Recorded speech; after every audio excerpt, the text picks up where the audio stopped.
kenalin aku Mita Supianti. Perkenalkan, nama saya Emil Febriani. Perkenalkan, nama saya Dewi Anggita Cahyani. Perkenalkan, saya Adi Pratama. Perkenalkan, nama saya Imam Septian Andriansyah. Perkenalkan, nama saya Yuda Ardiansyah. Perkenalkan, nama saya Muhammad Aulia Al-Qadri. Kami dari kelompok 1 Kelas Vkom 3A. Mata kuliah Sosiologi Komunikasi. Nah, di video ini Kami akan membahas tentang Sejarah dari sosiologi komunikasi. penasaran? Check this out. Nah, sebelum menuju ke sejarah dari sosiologi komunikasi, kita perlu mengetahui apa itu sosiologi komunikasi. Jadi, sosiologi komunikasi berasal dari dua kata, yaitu sosiologi dan komunikasi. Sosiologi adalah ilmu yang mempelajari tentang masyarakat, sedangkan komunikasi adalah proses penyampaian pesan dari komunikator kepada komunikan atau adanya interaksi.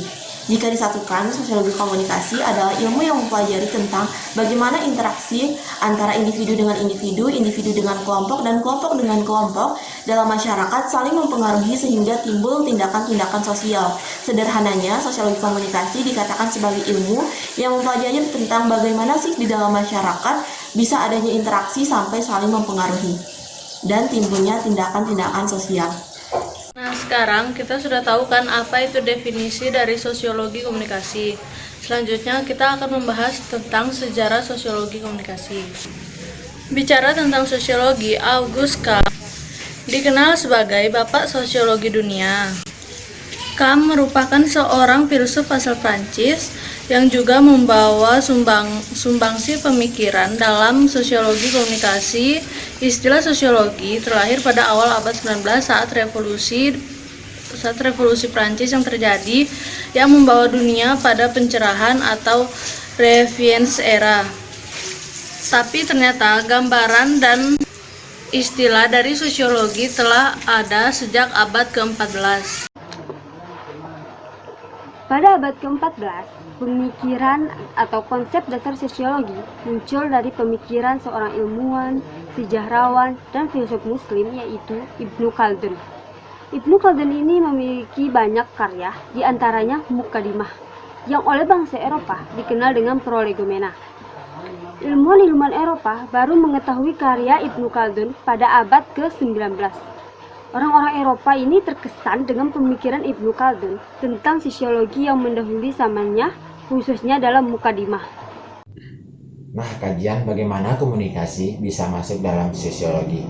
Tak terlepas dari pemikiran Karl Marx, seorang filsuf yang berasal dari Jerman yang menyumbangkan banyak pemikiran tentang komunikasi. Pemikiran Karl Marx dipengaruhi oleh Hegel. Hegel itu sendiri seorang filsuf idealis asal Jerman. Sosiologi komunikasi dibagi menjadi dua aliran. Aliran yang pertama adalah kajian dari Auguste Comte, Durkheim, Talcott Persson, dan Robin Commerson yang berasal dari Perancis. Aliran yang kedua adalah dikaji oleh Karl Marx dan Habermas yang berasal dari Jerman. kita bahas dari aliran Auguste Comte, Durkheim, Talcott Persson, dan Robert Camerton terlebih dahulu. Pemikiran beberapa ahli ini merujuk pada paradigma fungsional yang kemudian melahirkan teori-teori struktural fungsional. Paradigma fungsional sendiri menitik beratkan pada suatu perspektif umum bahwa sistem merupakan suatu keseluruhan yang disusun dari sekian banyak bagan. Artinya, sistem sosial merupakan rangkaian bagan yang saling bergantung, berinteraksi, dan saling membutuhkan. Paradigma ini bermanfaat untuk meneliti sistem sosial. Biasanya digunakan juga dalam studi sosial dan politik. selanjutnya aliran Karl Marx dan Habermas. Pemikiran mereka merujuk pada paradigma konflik yang melahirkan teori-teori kritis.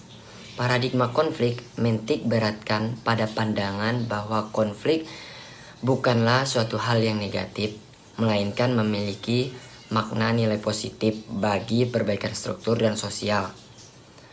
Dikatakan bahwa untuk memperbaiki struktur sosial dan memperkuat identitas sosial hanya dapat dilakukan dengan cepat melalui pendekatan konflik. Menurut Koser, teoritis konflik, bahwa konflik bisa menjadi faktor instrumental dalam menyatukan penyatuan dan pemeliharaan struktur sosial. Selanjutnya kita akan membahas tentang teori dari kedua aliran ini. Teori asal Prancis. Yang pertama, teori sosial dinamik oleh Auguste Comte.